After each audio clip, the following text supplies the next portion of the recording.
I request all the incoming participants, all the guests to please register themselves at the registration counter.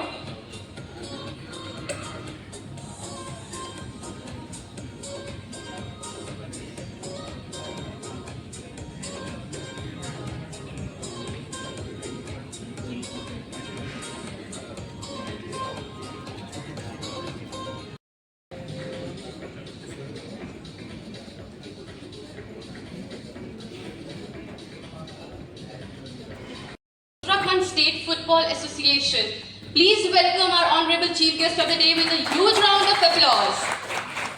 हमारे आज के माननीय मुख्य अतिथि महोदय Shri Subodh Uniyal ji, Narendra Garg sir, Shri Ritesh sir, Shri Anupam Dwivedi ji, to please light the lamp.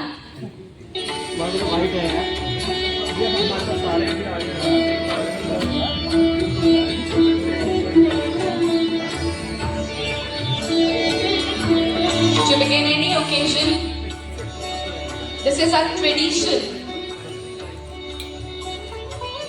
To light the lamp and dispel out the darkness.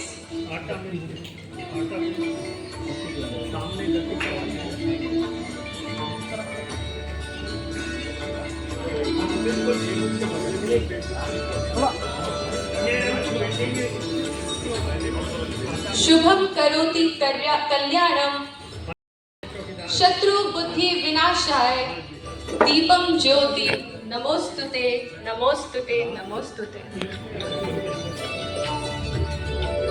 जिस तरह दीपक का प्रकाश अंधकार को मिटाता है, उसी प्रकार हमारी तालियां मौजूद अपने हॉल की नेगेटिविटी को हटाती है। तो जिस तरह दीप प्रज्वलन हो चुका है, आपसे अनुरोध है एक बार जोरदार तालियां नेगेटिविटी को हटाने के लिए, अभी भी कम है। आपका बहुत बहुत धन्यवाद।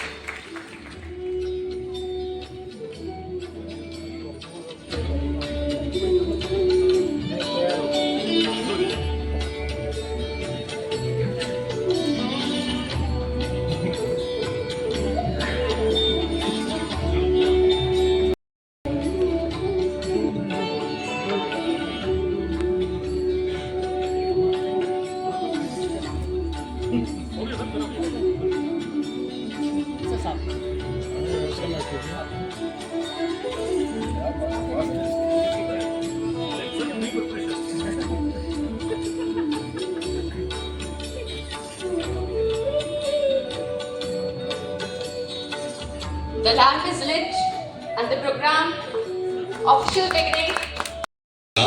अस्तित्व में आया। प्रारंभिक वर्ष में संस्था ने मानकीकरण गतिविधि पर ध्यान केंद्रित किया। उपभोक्ताओं को मानकीकरण का लाभ प्रदान करने के लिए संस्था ने 1955 में उत्पादों को भारतीय मानकों के अनुरूप बनाने एवं निर्माताओं को ISI मार्क के अनुरूप लाइसेंस देने का काम शुरू किया। BIS अंतर्राष्ट्रीय मानकीकरण संस्थान जैसे ISO एवं IEC का संस्थापक सदस्य है और BIS इस वर्ष IEC की आम बैठक की मेजबानी भी कर रहा है। वर्तमान में BIS का मुख्य काम मानकीकरण, उत्पाद प्रमाणन, प्रयोगशाला सेवाएं एवं हॉलमार्किंग है। बदलते समय के साथ BIS ने अपनी गतिविधियों में डिजिटल टूल्स का उपयोग बढ़ाया है और 100% काम को ऑनलाइन कर दिया है। इसके लिए BIS ने 2016 में मानक-online.in पोर्टल की शुरुआत की, जिसमें मानकों पर टिप्पणी, लाइसेंस जारी करना, ज्वेलर्स पंजीकरण जैसी सारी सेवाएं ऑनलाइन कर दी गई हैं। इसी क्रम में आगे बढ़ते हुए BIS केयर ऐप की शुरुआत हुई, जिसमें BIS से संबंधित सारी पेशेवर शिक्षा प्राप्त कर रहे छात्रों का ज्ञान बढ़ाने के लिए IIT जैसे संस्थानों में चेयर ऑन स्टैंडर्डाइजेशन की स्थापना की गई। अब तक भारतीय मानक ब्यूरो ने 92 उच्च तकनीकी संस्थानों के साथ MOU किया है, जिसमें ज्यादातर IIT और NIT हैं। अब तक 12,000 से अधिक स्कूल्स और महाविद्यालयों में स्टैंडर्ड क्लब्स का गठन किया जा चुका है, जिसमें 3 लाख से अधिक छात्र जुड़े हैं। स्टैंडर्ड क्लब के माध्यम से PIS इन स्कूल्स में मानकीकरण संबंधित गतिविधि एवं विद्यार्थियों की एक्सपोजर विजिट भी करवा रहा है। उत्तराखंड में भी 200 से ज्यादा स्कूल्स में स्टैंडर्ड क्लब खोले गए हैं। इसके लिए भारतीय मानक ब्यूरो ने देश के सभी ग्राम पंचायत के संवेदीकरण का काम किया है। उत्तराखंड प्रदेश में सभी पंचायतों में संवेदीकरण भी किया गया है। मानक ब्यूरो उपभोक्ताओं के हितों की रक्षा के लिए गुणवत्ता और सुरक्षा मानक निर्धारित करता है और गुणवत्ता नियंत्रण आदेश QCO के माध्यम से उत्पादों की गुणवत्ता सुनिश्चित करता है। BIS ने हाल ही में कई सामान्य उपभोक्ता मानकों के अनुसार उत्पादों के परीक्षण की प्रक्रिया को समझने का अवसर मिले। मानक मंथन एक और पहल है जिसके माध्यम से उद्योग और A beautiful plant.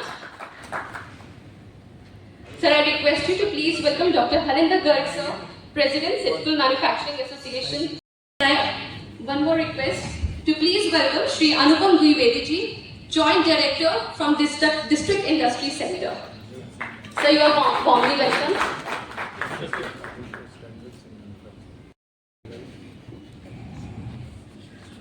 Also, we have representatives from different industries and associations, students of standard clubs, students from FRI pertaining to paper technology department. We have technical presenters, the entire BIS team, camera team. I welcome one and all. Friends, we are indeed privileged and honored to have with us the Honorable Minister for Forest, Uttarakhand Government, Shri Subodh Unial ji. We are also privileged to have with us President of Industry Association of Uttarakhand, Shri Pankaj Gupta ji.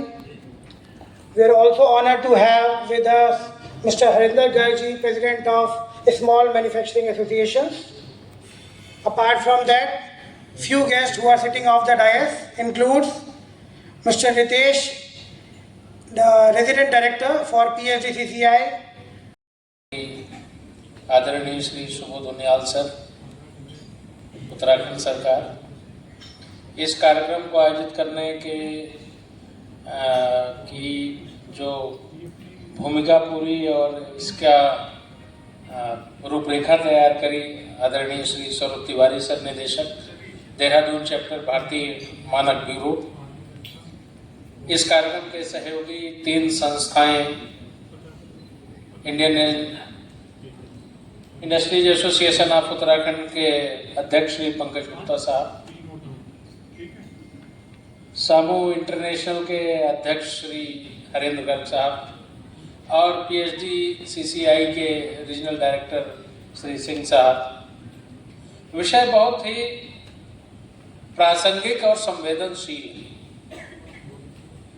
क्यों संवेदनशील है?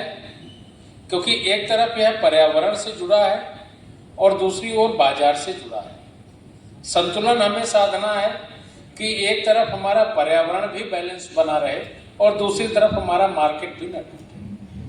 तो इस दृष्टि से यह आज की कार्यशाला उपयोगी होगी, क्योंकि इसमें जो भी आज दिन भर चर्चा उपरांत निष्कर्ष निकलेंगे और जैसा आदरणीय तिवारी साहब ने अपने संबोधन में बताया कि जो हमारे सतत विकास लक्ष्य हैं और जिनको लेकर के सारे 17 लक्ष्य को के विभिन्न मानकों पर आप कार्य कर रहे हैं, उनमें ये 2 महत्वपूर्ण मानक उद्योग की दृष्टि से हो जाते हैं और दूसरा जो आज के पार्टिसिपेंट का मेजर रोल है वो है हमारे जो FRI के स्टूडेंट्स या इन संस्थानों में पढ़ रहे हमारे युवा छात्र, जो इनके इष्टतम उपयोग, ऑप्टिमम यूज, रीयूज, रिसाइकिल कैसे किया जा सकता है, इस पर बात करेंगे। मैं संक्षेप में केवल यह बताना चाहता हूं कि राज्य सरकार द्वारा उद्योग विभाग के माध्यम से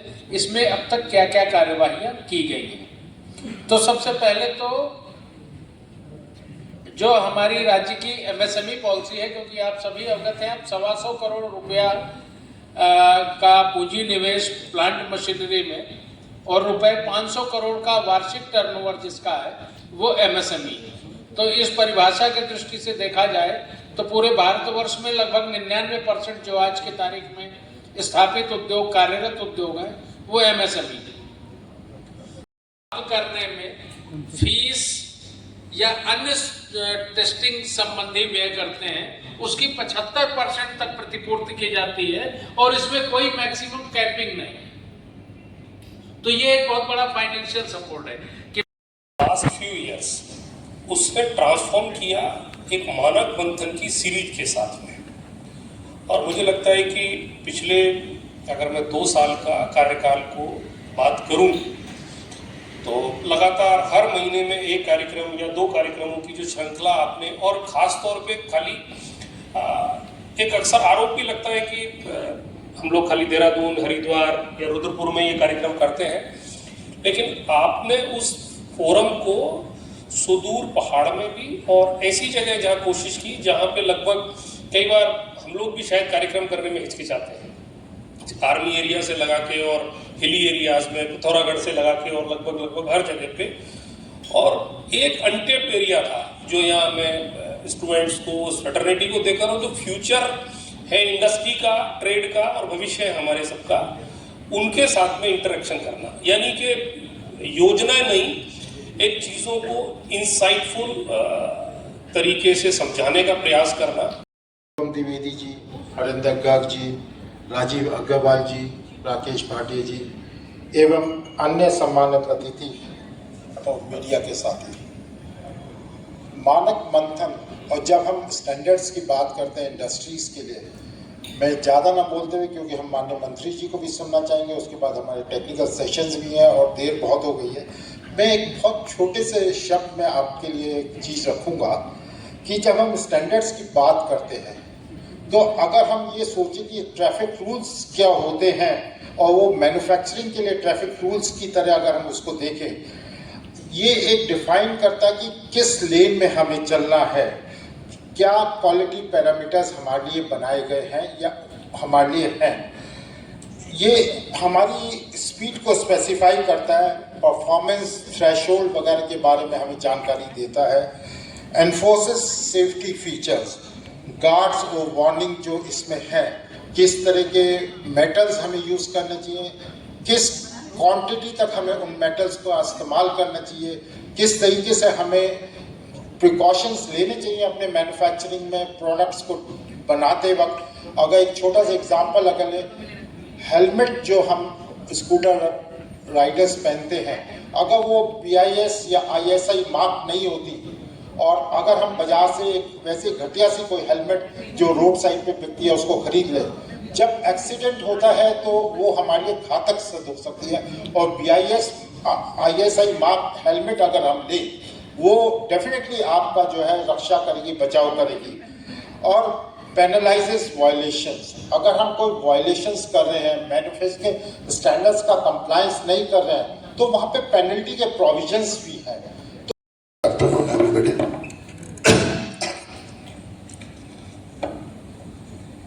भारतीय मानक ब्यूरो इस मानक मंथन कार्यक्रम में यहाँ पर उत्तराखंड इंडस्ट्री एसोसिएशन के अध्यक्ष हमारे भाई पंकज गुप्ता जी, सिडकुल के अध्यक्ष भाई हरिंदर जी, BIS के उत्तराखंड चैप्टर के डायरेक्टर सौरभ तिवारी जी, हमारे इंडस्ट्रीज के जॉइंट डायरेक्टर अनुपम द्विवेदी जी, सभी बाकी इंडस्ट्रीज और स्टेक होल्डर, तो जो बताया गया कि कुछ बच्चे भी आए हुए हैं, स्टूडेंट्स भी हैं, और मीडिया के साथियों, एक तो सीधी सादी बात करूंगा, जो ISI की बात आपने पंकज जी ने भी कही, आज मार्केट में कभी भी आदमी जाता है तो सबसे पहले देखता है कि इसमें ISI मार्का है कि नहीं है, और वो उसकी पहली चॉइस बन जाती है कि ये ISI मार्का है, इसको खरीदना है। और सरकार की तरफ से जो जो फैसिलिटी दी जा रही है, अभी अनुपम द्विवेदी ने आपको बताया, मैं बहुत व्यवहारिक बात करूंगा आज भी मैंने देखा। मैं फॉरेस्ट विभाग के एक प्लांटेशन कार्यक्रम में गया था हरेला में, ये बात है 2022 की। और जब प्लांट्स आए और प्लांट्स के नीचे की प्लास्टिक मैंने देखी तो ये लगा भाई पहले तो अपनी प्लास्टिक बदलो, तब आप दूसरे को मैसेज दोगे कि आप पर्यावरण को बचाने का काम कर रहे हो। फिर मैं इंटरनेशनल एनवायरनमेंट डे में पर्यावरण ऑफिस के कार्यक्रम में था और ठीक वही हालत मुझे आज भी देखने को मिले। प्लास्टिक पॉल्यूशन के अगेंस्ट वो प्रोग्राम था और ठीक इस कार्यक्रम की तरह प्लास्टिक की पानी की बोतलें रखी थी। तो तिवारी जी अगले कार्यक्रम में ध्यान रखिएगा, जब आप प्लास्टिक के अगेंस्ट, प्लास्टिक पैकेजिंग के अगेंस्ट आपने मंथन लगा है और ये पानी की बोतल अभी तक मार्केट से बाहर नहीं हो पा रही है। तो और अभी मैं रिसेंटली वियतनाम गया। अब मुझे नहीं मालूम क्योंकि मुझे तब इतनी जानकारी नहीं थी। तो वियतनाम में जो वियतनाम की इंडस्ट्री एसोसिएशन के चेयरमैन थे, उनके साथ एक मीटिंग हो रही थी। उन्होंने कहा था भारत को हम बहुत वॉल्यूम में हम वुड, जो हमारे फर्नीचर हैं वुड बेस्ड, इनको एक्सपोर्ट करते थे। पर BIS नाम की जो बीमारी आई है हमारे समझ में नहीं आ रही है। तो मैं इसलिए इस बात को कहा कि वियतनाम जैसा देश जो वुड इंडस्ट्री में कई बिलियन डॉलर की एक्सपोर्ट करता है, वो भी कहीं ना कहीं BIS के स्टैंडर्ड से परेशान था। इसका मतलब यह है कि हमारा BIS स्टैंडर्ड जो है वास्तव में स्टैंडर्ड का ही है।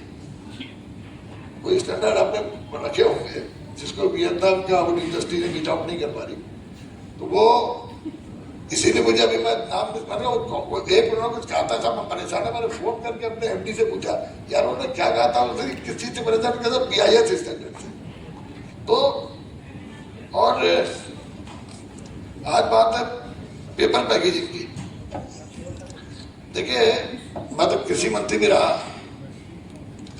और कॉमन आदमी की एक सोच होती है जब वो मार्केट में जाता है, कोई बहुत अच्छा उत्पाद है, 100% ऑर्गेनिक है, पैकेजिंग खराब है तो उस पर उसका फोकस नहीं रहता। अगर अच्छी पैकेजिंग है तो उसको वो तुरंत खरीद देता है। और पैकेजिंग में भी आज क्या उत्तराखंड में तो मैं, हमारा ऑर्गेनिक बोर्ड भी है, हमारा जायका है, फॉरेस्ट में जायका है, एग्रीकल्चर ऑर्गेनिक बोर्ड है, वो तो 100% आपके पेपर पैकेजिंग पे आ गए, ताकि जो ऑर्गेनिक बेस्ड आप ऑर्गेनिक प्रोड्यूस है और पैकेजिंग आपकी प्लास्टिक की है, तो मायना ही बेकार हो जाता है। तो लेकिन आज क्योंकि स्टेक होल्डर्स भी यहाँ पे हैं, दुनिया के आगे इस समय ये ग्लोबल इश्यू है, कोई ये हिंदुस्तान का इश्यू नहीं है। किल प्लास्टिक, भारत सरकार ने एक थीम भी दी है इस समय, किल प्लास्टिक। और दूसरा प्रधानमंत्री जी ने कहा है रिसाइकिल इकोनॉमी। और आज देश में लाखों लोग, खासकर महिलाओं के सेल्फ हेल्प ग्रुप्स, इस रिसाइकिल इकोनॉमी के बल पर कहीं ना कहीं अपनी इकोनॉमी को भी मजबूत कर रहे हैं। और ऐसी प्लास्टिक की आपने देखा, क्योंकि मैं फॉरेस्ट मिनिस्टर भी हूं, प्लास्टिक न केवल आम आदमी के लिए नुकसानदायक है बल्कि आज वाइल्ड लाइफ के लिए भी ये बहुत खतरनाक हुई है। जानवरों को कैंसर होना, बीमारियां लगना, इंसान को कैंसर होना, इन तमाम बुराई के बाद पूरी दुनिया एक आंदोलन के रूप में, एक मिशन के रूप में ले रही है किल प्लास्टिक। उसमें भी निश्चित रूप से हम लोगों को अपनी भागीदारी निभानी चाहिए।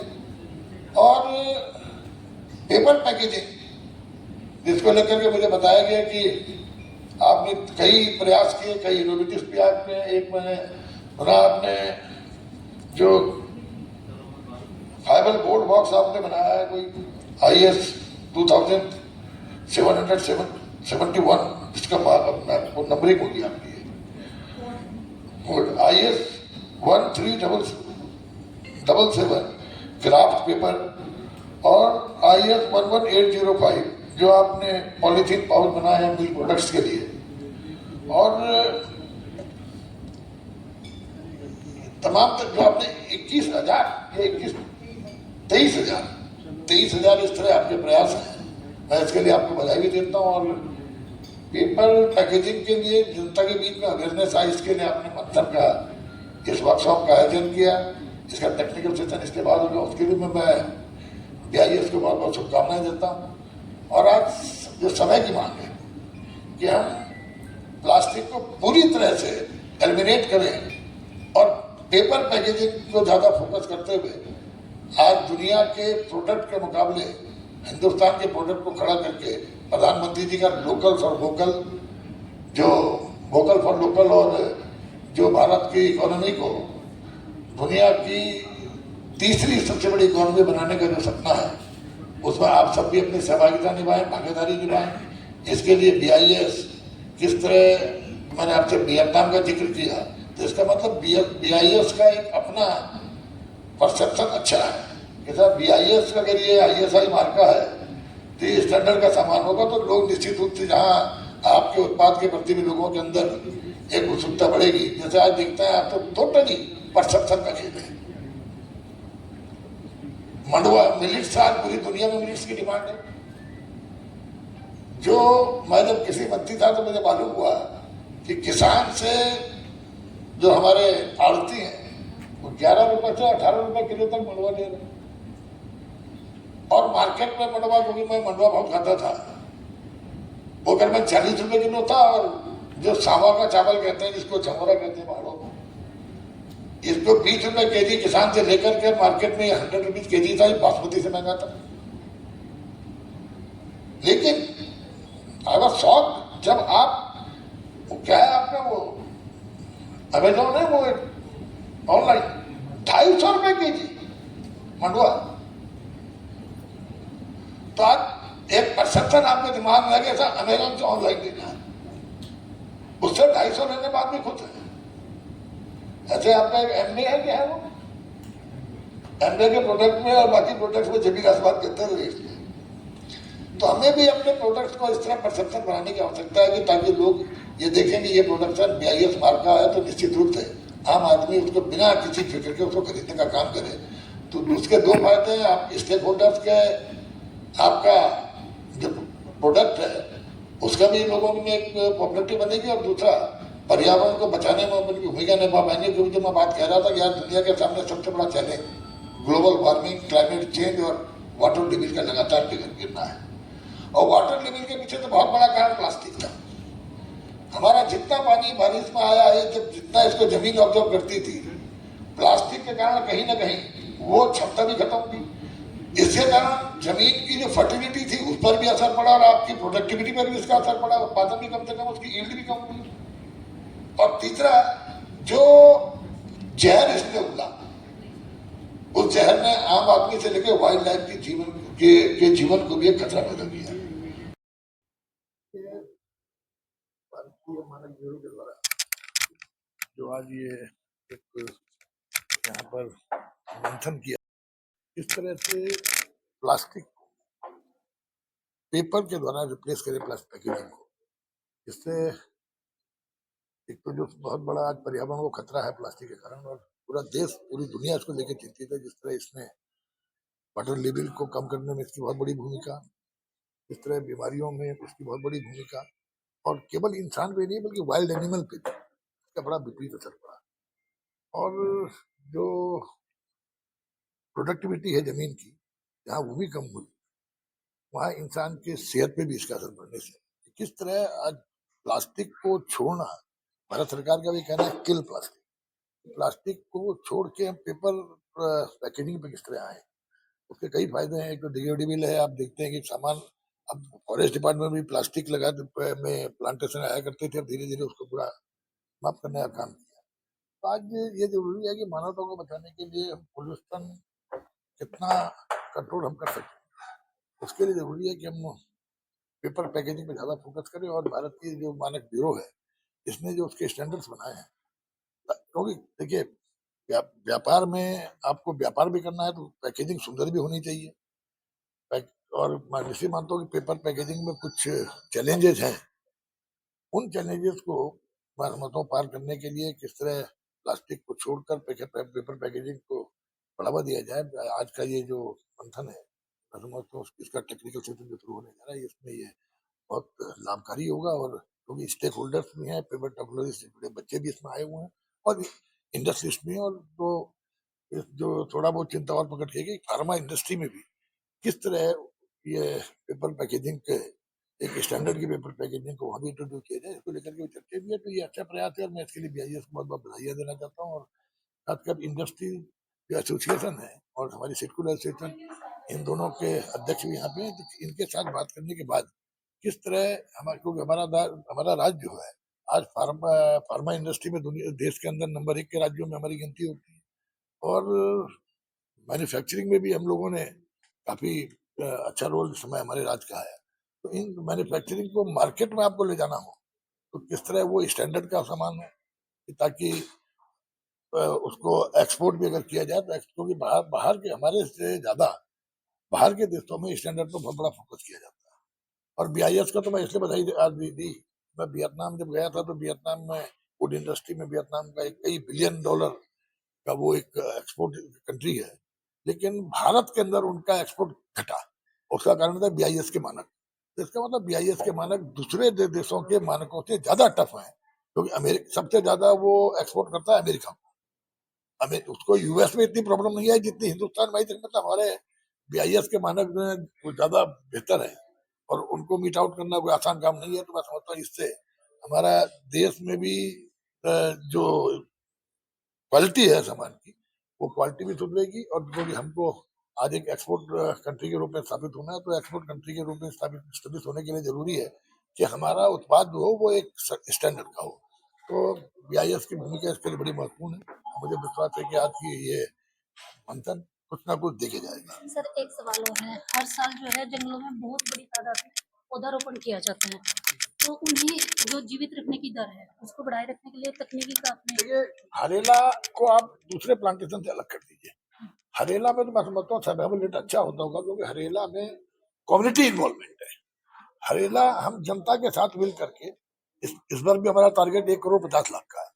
और इसमें जो थीम दी है प्रधानमंत्री जी ने, एक पेड़ माँ के नाम, तो अब माँ की भारत माँ हो या अपनी माँ के नाम अगर आदमी पेड़ लगाएगा तो कहीं ना कहीं उस पेड़ को बचाने के लिए, उसके संरक्षण के लिए, संवर्धन के लिए एक भावनात्मक तौर पर वो काम करेगा। तो पेड़ों का सर्वाइवल हरेला में तो कोई चिंता नहीं है यार। हरेला में हमने 50% अनिवार्य भी किया था। मैंने 2022 में प्रधानमंत्री बनने के बाद कि 50% फलदार पेड़ लगाना अनिवार्य है। हमारी जो प्लांटेशन पॉलिसी है, जो गाँव जो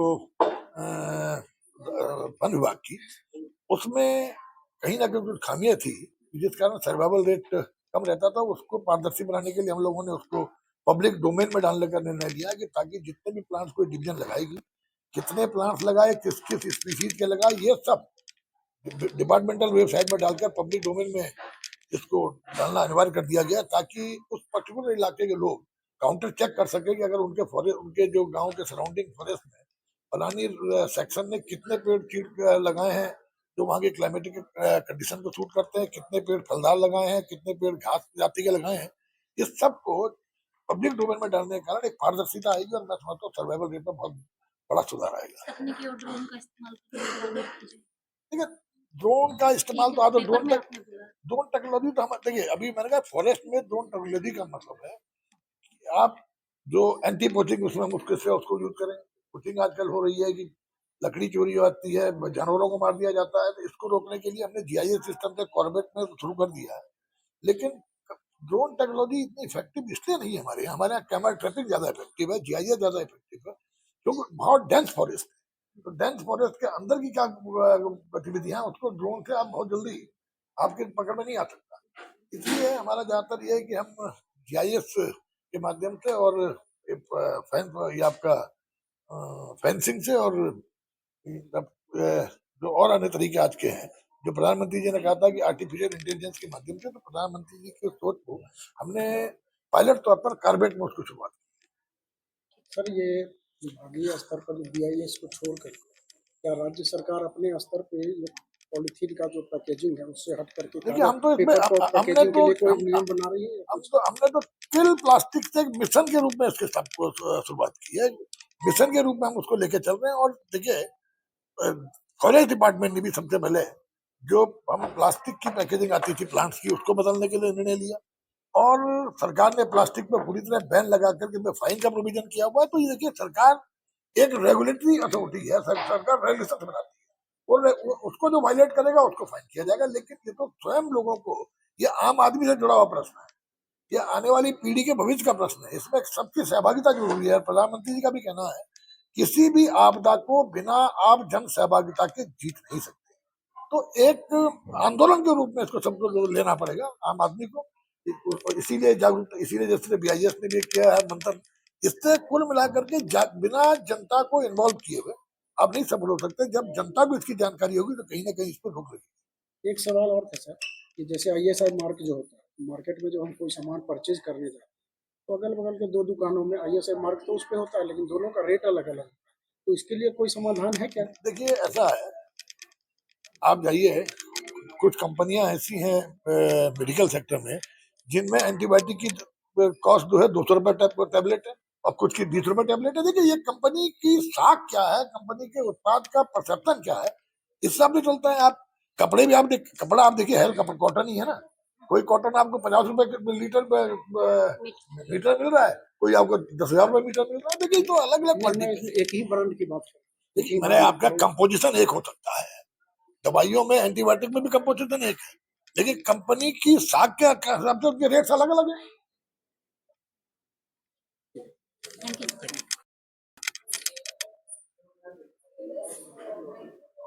पेपर और प्लास्टिक पैकेजिंग को लेकर संक्षिप्त में पूरा इसका क्या उद्देश्य है और क्या कुछ हो रहा है? देखिए, भारतीय मानक ब्यूरो द्वारा जो विगत कई सालों से मानक मंथन श्रृंखला के कार्यक्रम आयोजित किए जा रहे हैं, उसमें आज जो कार्यक्रम आयोजित किया गया वो पेपर और प्लास्टिक पैकेजिंग मटेरियल में क्या मानक हैं जो भारतीय मानक ब्यूरो ने बनाए हैं और उसका अनुपालन किस स्तर पर हो रहा है, इसकी संगोष्ठी आज की गई है। आमतौर पे देखा जाता है कि जो भी उपभोक्ता वस्तुएं हम लेते हैं उनमें पैकेजिंग का बहुत महत्वपूर्ण योगदान रहता है। अगर पैकेजिंग प्रॉपर नहीं होगी, सेफ नहीं होगी, ड्यूरेबल नहीं होगी, तो अगर खाद्य पदार्थ की बात करें तो लीकेजेस हो सकती हैं, उसमें कंटामिनेशन हो सकता है, वो दूषित हो सकता है। इसी प्रकार से आप जो फ्रेजाइल मटेरियल होते हैं जैसे ग्लास के हो गए, अगर वो प्रॉपर पैकेजिंग मटेरियल नहीं उपयोग में आ रहा है तो वो टूट सकते हैं। तो कहीं ना कहीं वो उन कंपनियों को भी जो उसका निर्माण कर रही हैं और जो उपभोक्ता है उन दोनों को ही उसका दुष्परिणाम देखना पड़ता है। तो भारतीय मानक ब्यूरो ने paper based packaging, plastic based packaging और इसके अलावा फार्मा उत्पादों के लिए भी एल्यूमिनियम बेस्ड पैकेजिंग के मानक बनाए हैं, जिन पर आज मंथन में इसके जो भी हितधारक हैं, जिसमें कि आज आपने देखा होगा मुख्यतः FRI इंस्टीट्यूट से पेपर टेक्नोलॉजी के विद्यार्थी भी हमारे साथ शामिल हुए हैं। उसके अलावा उत्तराखंड में जो समस्त ये जो उद्योग हैं जो पैकेजिंग से जुड़े हुए हैं वो आज हमारे साथ जुड़े हैं, और इस बात पे विचार किया जा रहा है कि जो वर्तमान मानक हैं क्या वो काफ़ी हैं, और अगर उसमें कोई संशोधन की आवश्यकता है तो वो अपने अपने सुझाव आज इस कार्यक्रम के माध्यम से देंगे। जी सर।